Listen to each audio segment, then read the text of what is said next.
gonna try something special tonight. We'll see if it works. Maybe it will, maybe it won't, but Hello everybody and welcome to SeraphShares. If you have no idea what SeraphShares is, it's the 10 minutes out of the week where you guys stare at my face and you listen to whatever it is that I have to say, and then you wonder how in the world you're supposed to apply it to your life. Oh wait, that's not it. Let's try that again. This week we're going to be talking about knowing your limits. If you don't have a good grasp on your abilities and you don't understand where your limits are, then you're going to run into a lot of issues that could otherwise have been avoided.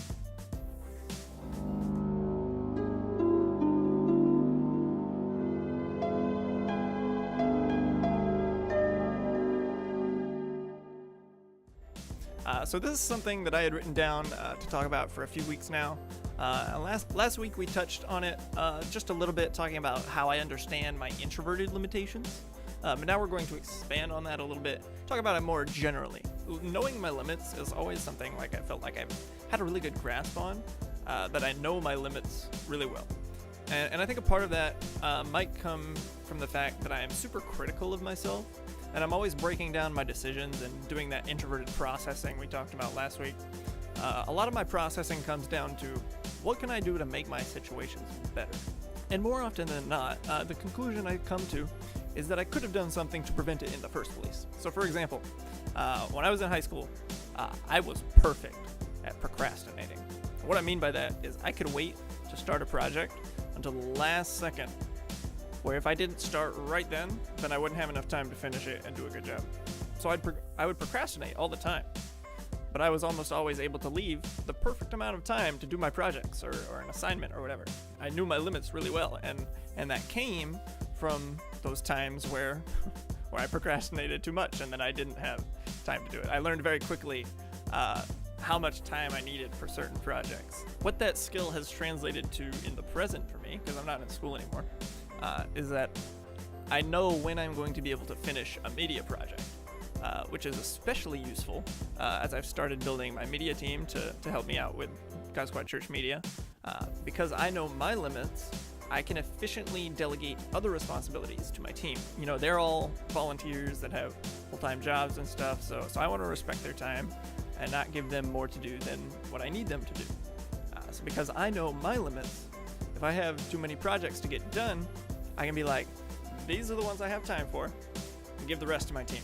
Because I would hate to give them like a bunch of work to do, just to find out that I didn't have enough for myself to do. Something I've been learning recently is that I also have to balance my mental stress with my work stress. What I mean by that is, if I'm mentally feeling overworked, meaning there's a lot of things I'm thinking about that don't have clear-cut physical solutions, then I have to dial back my physical work, or else I'll go crazy. What I've found is that if I'm mentally stressed, and then I'm also trying to do all the physical work that needs to get done, then I'm not even able to focus on that physical work because I haven't given myself time to process all the mental stress that I'm dealing with. I'm going above my limit, essentially. One of the simplest ways that I've solved this is honestly by cutting down my stream days to 3 weeks. Or 3 days a week. I used to stream 4, maybe 5 days a week, but that didn't really leave me much time to either finish the work I needed to get done or to finish that mental processing that I needed to do.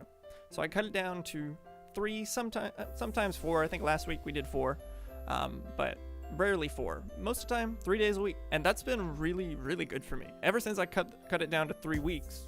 Why did I say 3 weeks? Again, 3 days a week. I've had more time for mental processing and getting work done. And I can allot that extra time that I would have spent streaming to one of those two, depending on whichever one needs more from week to week. So of course, not everyone is going to be able to balance themselves the same way that I do.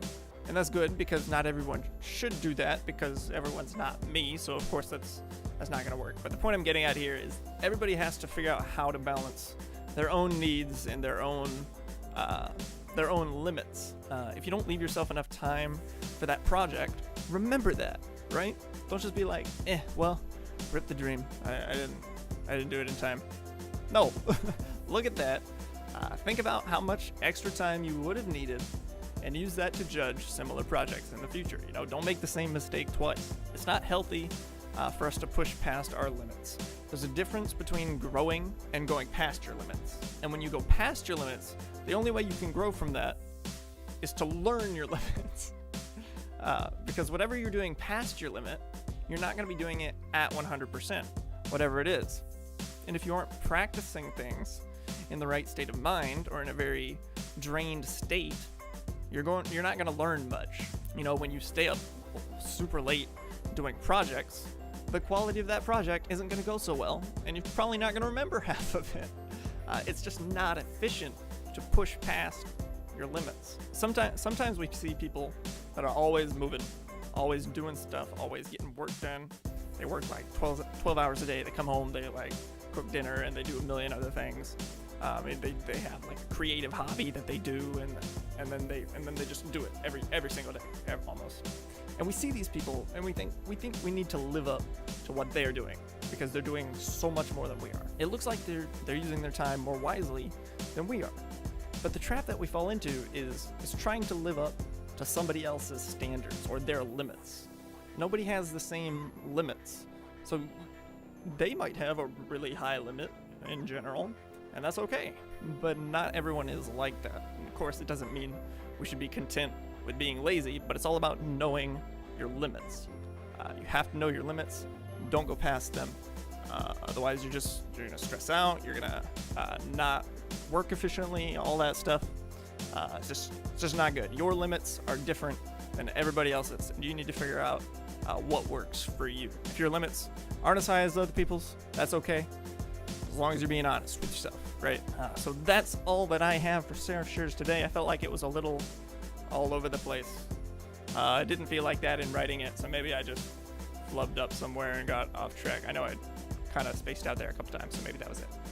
But anyway, I hope you guys learned something from all that. That's it for this week, but thank you guys for joining me for SeraphShares, and we'll get back to Okami now.